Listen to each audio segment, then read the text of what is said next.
Le super porte-avions secret du Japon, aperçu seulement 2 fois durant la Seconde Guerre mondiale. Ce navire s'appelait le Shinano et son destin allait être aussi fulgurant que tragique. Conçu à l'origine comme un cuirassé colossal, frère du Yamato et du Musashi, 2 monstres d'acier qui personnifiaient la puissance de l'un des arsenaux les plus ambitieux jamais construits, il fut transformé dans l'urgence en porte-avions à la suite des désastres du théâtre Pacifique. Les victoires rapides de leurs adversaires avaient révélé que l'avenir ne se jouait plus uniquement sur la puissance d'artillerie des cuirassés, mais dans la domination aérienne. L'Empire, qui voyait ses escadres de porte-avions réduites en miettes après la défaite de Midway, rêvait de revenir sur le devant de la scène avec un vaisseau hors norme et pourtant gardé au plus grand secret. À Yokosuka, dans un chantier naval camouflé comme un immense sanctuaire interdit, des milliers d'ouvriers travaillaient jour et nuit sous la menace de sanctions terribles s'ils osaient révéler ne serait-ce qu'un mot de ce qu'ils avaient vu. Des murs de béton immenses cachaient à la cale sèche du regard de curieux, et une toiture gigantesque empêchait les avions de reconnaissance américains de deviner la silhouette de la construction. Tout autour régnait un silence pesant, comme si chaque marteau frappant la coque résonnait dans l'ombre d'un pacte secret entre l'État et ses ouvriers. Les superviseurs rappelaient sans cesse aux hommes que les conséquences d'une indiscrétion pouvaient être irréparables et qu'ils portaient sur leurs épaules une mission sacrée, une mission qui devait redonner espoir à la nation entière. Le Shinano devait être l'arme ultime, un colosse de près de 300 mètres de longueur, capable d'embarquer des centaines d'avions et des dizaines de milliers de tonnes de matériel. Mais plus qu'un simple navire, il représentait dans la pensée des stratèges l'incarnation d'un rêve brisé à Midway, le symbole de la revanche possible, l'ombre d'une puissance maritime renaissante. Le projet fut si secret que dans toute l'histoire navale moderne, rares furent les bâtiments d'une telle importance à n'avoir quasiment aucune photographie de leur construction. 2 clichés seulement sont connus aujourd'hui, l'un pris par un avion ennemi depuis une altitude vertigineuse, l'autre par hasard par un civil sur une remorqueur ayant aperçu l'immense silhouette lors de ses premiers essais. Alors que les ouvriers s'épuisaient dans des journées interminables de 16 heures sans possibilité de quitter le chantier, les ingénieurs se livraient à une course effrénée contre le temps, car chaque jour rapprochait davantage l'ennemi des frontières de l'archipel. Il fallait que le Shinano soit prêt avant que la grande offensive alliée n'atteigne les côtes. Dans les travées sombres du chantier, une atmosphère électrique se mêlait à la fatigue, un mélange d'excitation et de superstition naissante. Certains ouvriers pensaient entendre les échos d'un destin maudit gronder contre la coque. D'autres affirmaient que le navire portait sur lui l'ombre funeste de ses puissants mais infortunés aînés. Le Shinano avançait malgré tout, porté par la volonté inflexible d'un état-major qui refusait d'accepter la défaite. Lorsque les premiers essais commencèrent, ceux qui eurent la chance d'apercevoir la silhouette sombre de cette forteresse flottante sur les eaux de la baie crurent voir surgir un monstre marin oublié par les mythes, une créature invincible surgissant des abysses pour semer la terreur au loin. Pourtant, derrière cette apparence impressionnante, de nombreux doutes s'accumulaient déjà, comme autant d'avertissements voilés que personne n'osait prononcer à haute voix. Alors que la construction avançait à marche forcée, les ouvriers, habitués aux projets titanesques, commencèrent à percevoir dans l'édification du Shinano un caractère singulier, presque inquiétant. Le silence imposé autour du chantier était si absolu qu'il semblait peser comme une chape de plomb sur les épaules de chacun. Les ingénieurs recevaient des ordres secs et définitifs, exécutant dans la hâte plutôt que dans la prudence, car le haut commandement exigeait que le navire soit opérationnel en un temps record. Cette précipitation, dictée par l'urgence de la guerre, allait bientôt engendrer une série de compromis dangereux qui, dans l'avenir, se révéleraient fatals. Dans l'immense bassin couvert, la discipline était intraitable. Aucun ouvrier non autorisé ne pouvait pénétrer sur le site, et les gardes veillaient jour et nuit avec une vigilance implacable. Les hommes n'avaient pas le droit de sortir de leur poste, même après l'épuisement des longues heures de labeur. Le moindre mouvement suspect était signalé, et la peur de représailles extrêmes empêchait toute contestation. On racontait parmi eux que certains responsables avaient évoqué la possibilité d'exécuter ceux qui parleraient trop, et ce simple murmure suffisait à glacer les esprits. Cette atmosphère d'oppression transformait chaque cliquetis de métal et chaque ordre crié dans la cale sèche en un écho funèbre. Et pourtant, malgré cette rigueur implacable, les signes du mauvais sort se multiplièrent dès les premières étapes. Le 8 octobre de l'année 1944, alors que la coque du Shinano approchait de sa première mise à flot, une catastrophe faillit anéantir des mois de travail acharné. La gigantesque porte de cale, pesant plusieurs milliers de tonnes, céda soudainement sous la pression des eaux. Le flux s'engouffra avec une violence incontrôlable, soulevant l'énorme navire avant de le plaquer brutalement contre les parois de béton. Les câbles de retenue se rompirent les uns après les autres dans un vacarme de tonnerre métallique. Et pendant de longues minutes, l'équipage et les ouvriers observèrent, impuissants, cette masse d'acier ballottée comme une simple embarcation dans une tempête. Miraculeusement, la coque ne céda pas, et il n'y eut aucun mort, à peine quelques blessés. Mais les réparations furent longues et harassantes, retardant le chantier de plusieurs semaines, au moment même où le temps pressait plus que jamais. Dans les ateliers et les baraquements improvisés autour du chantier, on commença à chuchoter que ce navire était marqué par un sort funeste. Les vieilles croyances maritimes revenaient hanter les esprits. Un bâtiment né dans de telles conditions ne pouvait que finir dans la tragédie. Ce murmure, impossible à étouffer malgré les menaces, rongeait lentement le moral de ceux qui devaient lui donner vie. Au-delà de la superstition, la réalité des compromises techniques alimentait les inquiétudes. La conversion précipitée d'un cuirassé en porte-avions avait généré des choix de construction contestés. Certaines cloisons n'étaient ni pas étanches comme il se devait, des passages traversèrent la coque de part en part et pouvaient, en cas d'avarie, transformer le navire en piège mortel. Les compartiments venaient à peine d'être soudés, parfois sans tests adéquats, et l'on fermait les yeux sur bien des irrégularités. Le haut commandement, obsédé par la vitesse d'achèvement, refusait d'accorder le temps nécessaire à de véritables essais. Le capitaine pressenti pour prendre le commandement du Shinano, Toshio Abe, observait avec méfiance l'état de son bâtiment. Homme d'expérience, il mesurait mieux que quiconque ce que signifiait confier des vies à un navire dont chaque recoin semblait bâclé par la hâte.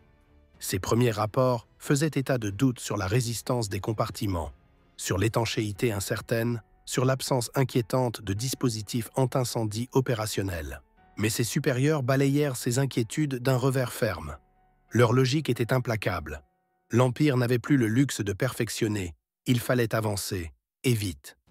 Ainsi, tout en se relevant de l'incident terrible du caisson effondré, les équipes redoublèrent leurs efforts. Les marteaux résonnaient nuit et jour, les riveteuses crachaient leurs étincelles au milieu d'une obscurité ponctuée de projecteurs.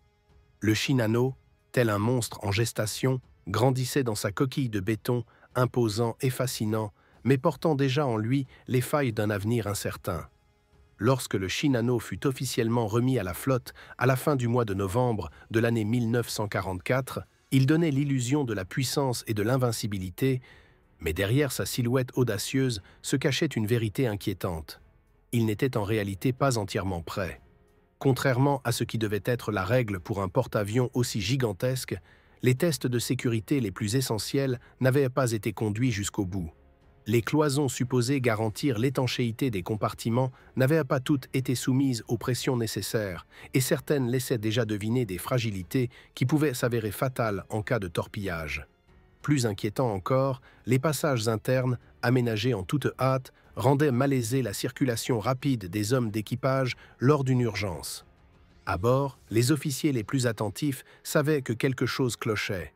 Le capitaine Abe Toshio, homme d'expérience et de devoir, n'ignorait pas les manquements, mais ses demandes d'extension de délai furent rejetées par un état-major plus obsédé par la vitesse que par la qualité. On exigeait de lui et de ses hommes qu'ils partent sans attendre, comme si la seule présence du Shinano sur la mer suffisait à modifier l'équilibre psychologique de la guerre.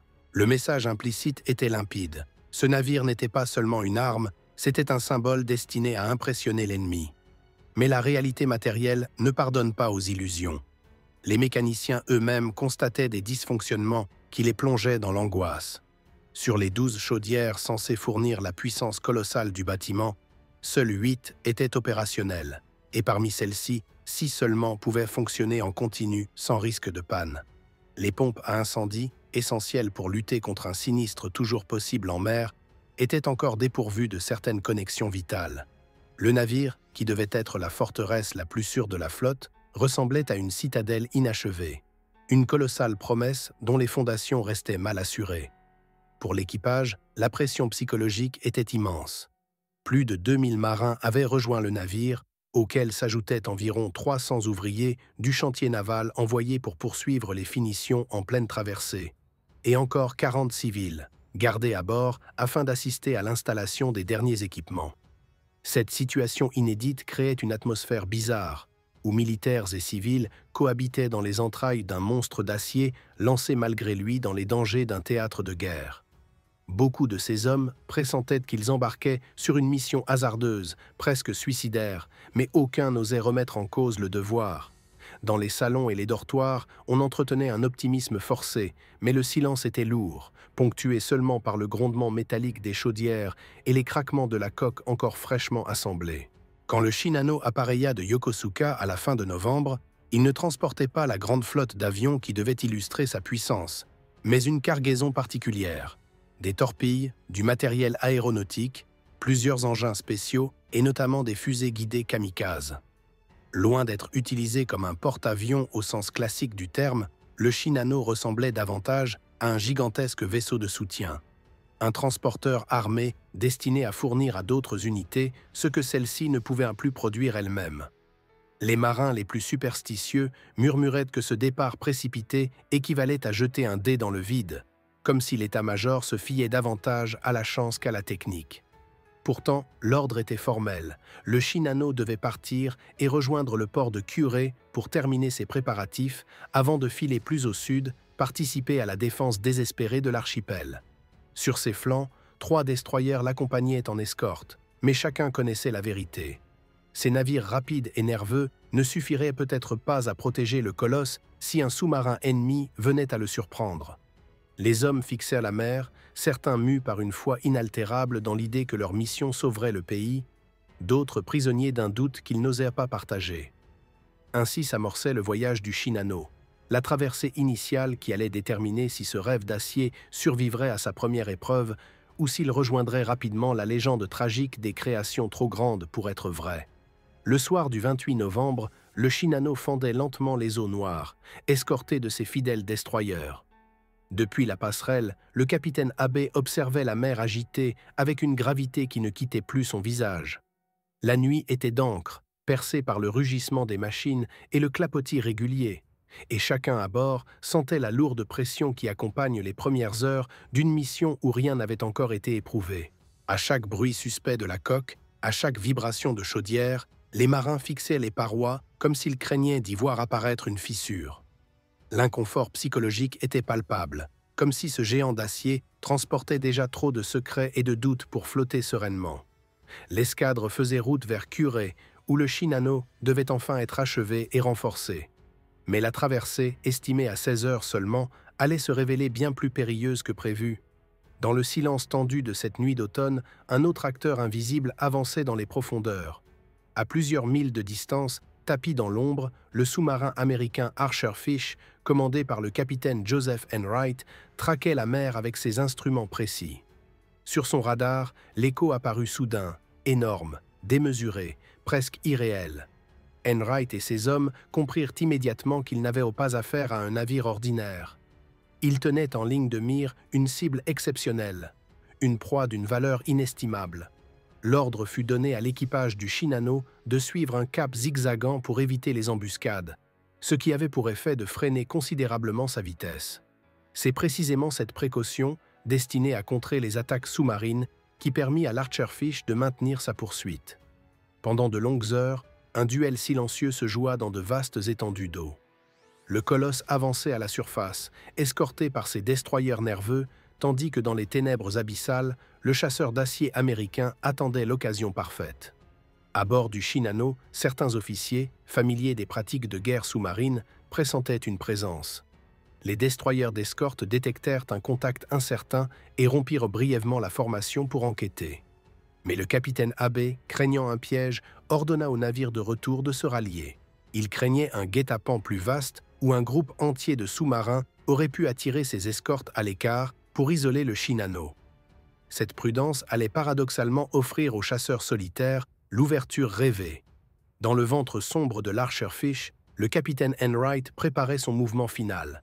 Minute après minute, son équipage guettait les changements de cap du mastodonte ennemi, attendant le moment où celui-ci se placerait précisément dans la trajectoire idéale pour lancer une salve. Enfin, vers 3 heures du matin, le Shinano vira légèrement au sud-ouest, dessinant malgré lui une ligne parfaite pour offrir son flanc aux prédateurs dissimulés. L'occasion tant rêvée venait de se présenter, et cette nuit calme allait basculer dans l'histoire de la guerre sous-marine. Enright ordonna la préparation de 6 torpilles. Le silence à bord du sous-marin se fit total. Chaque geste devenait sacré, chaque souffle pouvait se faire entendre dans le claquement sec des dispositifs.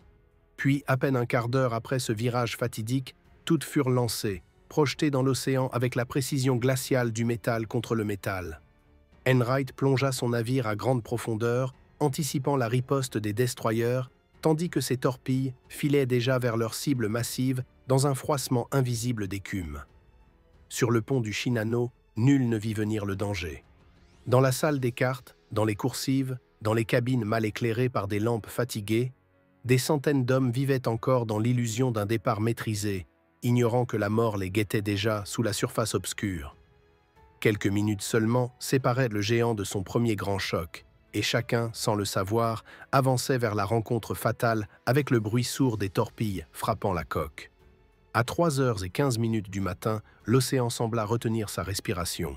Puis, dans un fracas d'une violence indicible, le premier choc ébranla la coque du Shinano. Le bruit sourd résonna comme un coup de marteau monstrueux frappant les entrailles d'acier du bâtiment. Le colosse, pourtant plus lourd et plus massif que tout navire armé jusqu'alors, trembla d'un bout à l'autre de sa structure. L'onde de choc parcourut les coursives, fit grincer les rivets et fit tomber les lampes encore mal fixées. En quelques secondes, l'illusion d'invulnérabilité se brisa. Une deuxième explosion suivit presque immédiatement. Cette fois, la déflagration secoua les compartiments proches de la salle des machines. L'air fut empli de poussière de métal mêlée à l'odeur âcre du carburant et des tuyaux rompus. Les hommes furent projetés contre les parois, certains blessés grièvement, d'autres incapables de comprendre ce qui venait de se passer. Puis vint la 3e et la 4e torpille, comme si la mer elle-même s'acharnait sur le monstre. Le Shinano, frappé dans ses compartiments vitaux, commença à prendre l'eau. Les cloisons censées être étanches cédèrent plus vite qu'on ne l'aurait jamais imaginé. Du côté tribord, l'eau s'engouffra avec une fureur incontrôlable. Les conduits et les ouvertures non scellées devinrent autant de points d'invasion pour la mer. Dans les dortoirs, les marins réveillés en sursaut pataugeaient déjà dans plusieurs centimètres d'eau glacée, hurlant pour trouver la sortie. Malgré ce chaos, le capitaine Abe refusa d'admettre la gravité de la situation. Depuis sa passerelle, il ordonna de conserver la vitesse maximale, persuadé que les torpilles américaines n'avaient pas la puissance nécessaire pour couler un navire aussi colossal. C'était une grave erreur, car plus le Shinano avançait, plus la force de propulsion poussait l'eau à pénétrer par les brèches ouvertes, amplifiant le désastre intérieur. Les ingénieurs, affolés, virent l'eau envahir compartiment après compartiment, tandis que les systèmes électriques commençaient à grésiller ou à s'éteindre.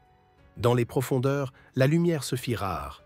Les hommes tâtonnaient dans des galeries obscures lorsqu'un court-circuit fit jaillir des éclairs bleutés, zébrant l'obscurité, illuminant l'eau qui montait déjà à hauteur de genoux. Les cris se mêlaient aux ordres criés dans le vacarme assourdissant des sirènes d'alerte. Certains marins, prisonniers des coursives étroites, se ruèrent vers des échelles qui semblaient déjà inaccessibles à cause de la montée fulgurante du flot. À l'extérieur, les destroyers d'escorte comprirent qu'il s'agissait bien d'une attaque sous-marine. Ils cherchèrent frénétiquement le coupable, larguant des grenades sous-marines à la hâte, mais dans l'immensité noire de la mer, l'Archer Fish s'était déjà replié dans les profondeurs, échappant à la vengeance qui se déchaînait dans son sillage. Le carnage était fait. À bord du Shinano, la panique avançait comme un incendie invisible. Chaque minute qui passait révélait une vérité plus terrible encore. Les systèmes censés sauver la vie des marins n'étaient pas opérationnels. Les pompes portatives n'étaient pas toutes fonctionnelles. Plusieurs hommes ne savaient même pas comment les manipuler correctement. Et les conduites du navire, à peine ébauchées, ne permettaient pas d'évacuer efficacement l'eau. Le Shinano, la plus grande forteresse jamais construite, se révélait être un colosse aux pieds d'argile.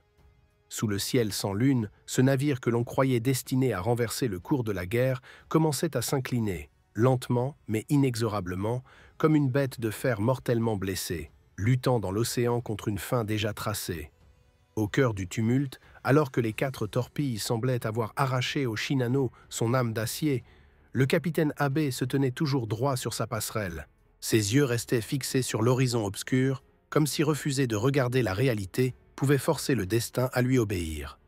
Pour lui, ce navire n'était pas un simple bâtiment. Il incarnait l'honneur de toute une nation, et admettre son échec revenait à accepter que l'Empire tout entier vacillait. Pourtant, sous ses pieds, l'eau envahissait inexorablement les cales.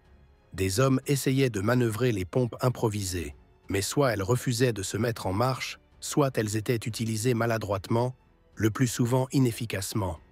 On eût dit que le Shinano se noyait davantage dans la confusion des esprits que dans l'eau glaciale qui montait en lui.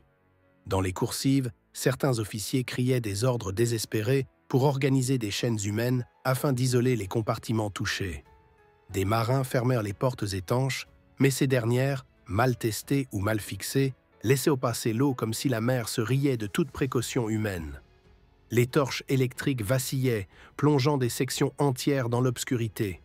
Les cris d'effroi, les ordres contradictoires et le vacarme de l'acier froissé créaient une atmosphère d'apocalypse. Plusieurs équipes tentèrent de se battre contre l'inondation avec leurs bras nus, utilisant des seaux, des planches et tout ce qu'elles trouvaient. Mais l'échelle du désastre dépassait tout effort humain. Certains, voyant l'eau submerger les couchettes et les cabines techniques, se jetèrent dans le noir pour guider leurs camarades, hurlant des instructions qui se perdaient dans le fracas. Des marins, au lieu de fuir, remontaient vers les zones envahies pour tenter de sauver quelques camarades prisonniers. Ces gestes d'héroïsme, répétés dans l'ombre, restèrent inconnus du plus grand nombre, mais ils rappelaient que même dans les pires instants, la solidarité des hommes face à la mort pouvait se dresser contre la fatalité. Le capitaine Abe, lui, s'accrochait à une croyance obstinée. Plus d'une fois, il répéta à ses officiers que les torpilles américaines étaient les faibles, que leur effet, encore une fois, devait être minime face à un navire de cette taille. Il refusait de ralentir pour diminuer la pression exercée par l'eau, préférant maintenir la vitesse dans l'espoir de rejoindre une côte ou une base proche. Cette décision, dictée autant par la fierté que par l'aveuglement, empirait la situation. L'eau, aspirée plus puissamment encore par la vitesse, se précipitait à travers chaque brèche, amplifiant les faiblesses initiales. Aux alentours de 5 heures du matin, voyant le navire s'incliner dangereusement sur tribord, les officiers tentèrent une ultime manœuvre. Ils ordonnèrent de remplir de ballast le côté gauche pour rééquilibrer la masse gigantesque. Pendant quelques instants, la solution sembla fonctionner, ramenant le navire dans une position un peu plus stable. Mais le répit, fragile et illusoire, dura peu. L'eau continuait de s'infiltrer à travers des centaines de failles invisibles, rendant chaque tentative dérisoire. À la surface, les destroyers escortes, courageux mais limités, essayaient de soutenir le colosse en lançant des câbles pour le remorquer. Mais ils découvrirent bien vite que la masse du Shinano était simplement trop énorme pour être domptée. Les câbles cédèrent, coupés net par la tension extrême, et les petits navires d'escorte se retrouvèrent impuissants, hantés par la vision d'un géant en train de sombrer sous leurs yeux. Dans les entrailles du navire, on voyait déjà des marins trempés, exténués, tenter de contenir avec leurs mains le destin qui s'écoulait en torrent partout autour d'eux. Certains priaient à voix basse, d'autres restaient figés, paralysés, comme si la conscience de ce désastre dépassait les capacités humaines à réagir. Le Shinano, envoyé comme une arme ultime, se transformait sous leurs yeux en tombe flottante, et l'obstination d'un capitaine refusant d'accepter la réalité accélérait la danse funeste de ce géant condamné. Au lever du jour, l'espoir de sauver le Shinano s'éteignait lentement. L'inclinaison du navire devenait impossible à dissimuler et les salles des machines s'étaient presque entièrement remplies d'eau. Les câbles répétés de remorquage avaient tous rompu, laissant le colosse livré à lui-même. Les officiers, jusque-là figés par la discipline et le refus d'affronter la vérité, se décidèrent à envisager l'abandon du navire. Vers 9 heures du matin, le Shinano perdit son alimentation électrique, plongeant une partie de l'équipage dans une obscurité totale et glaçante. Dans ce silence interrompu seulement par les grondements de l'eau, une certitude s'imposa. La forteresse coulait. À 10 heures, le capitaine Abe dut enfin donner un ordre qu'il avait tenté de retarder jusqu'à l'absurde: abandonner le navire. Les destroyers escortes commencèrent à recueillir les marins précipités dans l'eau. Certains s'accrochaient à des débris, d'autres sombraient sans un cri. Au milieu des vagues, les survivants voyaient s'incliner le géant blessé, sa coque se soulevant encore comme s'il voulait lutter une dernière fois. Puis, dans un grondement terrifiant, le Shinano disparut dans les profondeurs, à seulement 100 km des côtes de son propre pays. Le plus grand des porte-avions du monde avait connu une vie de 9 heures seulement sur la mer. Lorsque les survivants furent secourus et déposés sur le sol japonais, ils furent immédiatement isolés du reste du monde. Les autorités navales comprirent aussitôt qu'un tel désastre, moins de 10 heures après le départ du navire, devait être étouffé à tout prix. Officiellement, le Shinano n'existait presque pas. Il fut rapidement rayé du registre, ses dossiers classés secrets, et l'on interdit formellement à ses marins de raconter ce qu'ils avaient vécu. Pour l'ennemi, sa disparition resta longtemps une rumeur incertaine. Même les services américains doutèrent d'avoir réellement coulé un navire aussi colossal et ne crurent qu'à demi les rapports du commandant Enright. Ce silence, imposé des deux côtés, transforma la tragédie en fantôme, une ombre immense qui ne hantait que la mémoire de ceux qui avaient vu sombrer le géant. Ce n'est qu'après la guerre que le monde découvrit la vérité. Le Shinano, plus grand porte-avions de son temps, n'avait navigué qu'une poignée d'heures avant de finir au fond de l'océan. Symbole d'un empire en déclin, il incarne encore aujourd'hui la démesure, le secret et la fragilité des rêves de puissance bâtis dans la précipitation et l'orgueil. Ses rares photographies nourrissent les légendes et son nom suscite toujours fascination et mélancolie. Ce drame rappelle qu'aucune armure, aussi massive soit-elle, ne protège un navire ou un empire de ses propres erreurs. Si cette histoire vous a captivé, n'oubliez pas d'appuyer sur j'aime, de laisser un commentaire et de vous abonner pour découvrir d'autres récits où les fantômes de l'histoire refont surface.